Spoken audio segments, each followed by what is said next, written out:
നല്ല ഈ ചെടികളൊക്കെ എന്ന് പറയുന്നത് നല്ല വെയിലത്ത് വെക്കണം. വളങ്ങൾ കോഴിക്കാഷ്ടം അങ്ങനത്തെ ജൈവ വളങ്ങൾ ഉപയോഗിച്ചിട്ടാണ് ഞങ്ങൾ ഇത് കൃഷി ചെയ്യുന്നത്. ഇത് പകൽ സമയങ്ങളിൽ നല്ല നല്ല നല്ല നല്ല നല്ല കളറുള്ള പൂക്കളൊക്കെ ആയിട്ട് വരും. പിന്നെ ഒരു 2-3 മണിക്കൂറായി നിലനിൽക്കുന്ന ഒരു പൂക്കളാണ്. നല്ല വെയിൽ കൊള്ളണം, നല്ല വൈകുന്നേരങ്ങളിൽ നല്ല നനവും കൊടുക്കണം. ഇത് നമ്മൾ വയനാടൻ ചുരങ്ങളിൽ നിന്ന് എടുത്ത ഒരു പൂക്കളാണ്. അത് നല്ല കളറുണ്ട്.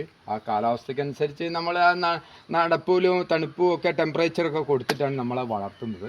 ഇതൊരു വൈറ്റ് പൂവാണ്. വൈറ്റ് പൂവ് എന്ന് പറഞ്ഞാൽ ഇത് ഞങ്ങൾ ബെഡിങ് ഒന്നുമല്ല, സാധാരണ ചാണകപ്പൊടി അങ്ങനെ ഇട്ടിട്ട് അങ്ങനെ മിക്സർ അങ്ങനത്തെ വളങ്ങളൊക്കെ ഇട്ടിട്ടാണ് ചെയ്യുന്നത്. ഇത് എത്രയോ ദിവസങ്ങളായി ഈ പൂക്കൾ ഇങ്ങനെ വാടാതെ ഇങ്ങനെ നിൽക്കുന്നത്.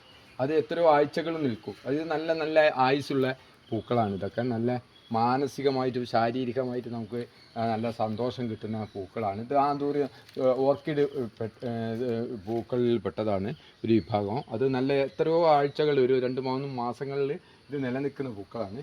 ഇതൊരു ചെറിയ പോൾസ എന്ന് പറഞ്ഞ ഒരു പൂവാണ്. ഇത് വൈറ്റാണ്. ഞങ്ങൾ തന്നെ സ്വയം ഉണ്ടാക്കിയെടുത്ത ഈ ചെടികളാണിത്. ഇത് ബെഡിങ്ങോ അങ്ങനെയൊന്നുമല്ല, പൈസ കൊടുത്ത് വാങ്ങിയൊന്നല്ല, വീട്ടിലുകളിൽ ഉണ്ടാക്കിയതാണ്. അത് നമ്മൾ കോഴിക്കാഷ്ടായിട്ടാണ്. റോസാപ്പൂ പല വെറൈറ്റികളുണ്ട്. ഇതിപ്പോൾ ഒരു പുതിയൊരു വെറൈറ്റിയാണ് ഞങ്ങൾ എടുത്തത്.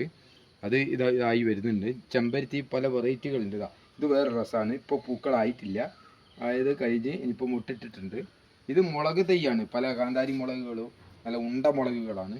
അത് ഞങ്ങൾ കോഴിക്കാഷ്ടൊക്കെ ഇട്ടിട്ട് സ്വയം പര്യാപ്തത. ഇത് പെപ്പർ ഫ്ലവറാണ്.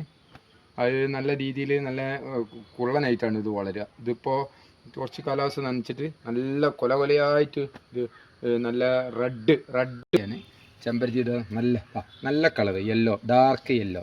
ഇതൊക്കെ ഞങ്ങൾ ഉണ്ടാക്കിയെടുത്തതാണ്. കൊമ്പ് കുഴിച്ചിട്ടിട്ട് അങ്ങനെ വെറൈറ്റി ആയിട്ട് മണ്ണിൽ കുഴിച്ചിട്ടതാണ് ഇതൊക്കെ. ഇത് വേറെ റേറ്റാണ്. റെഡ് റോസാണ്. ഇപ്പോൾ പൂ ആയിട്ടില്ല, കുറച്ച് കഴിഞ്ഞാൽ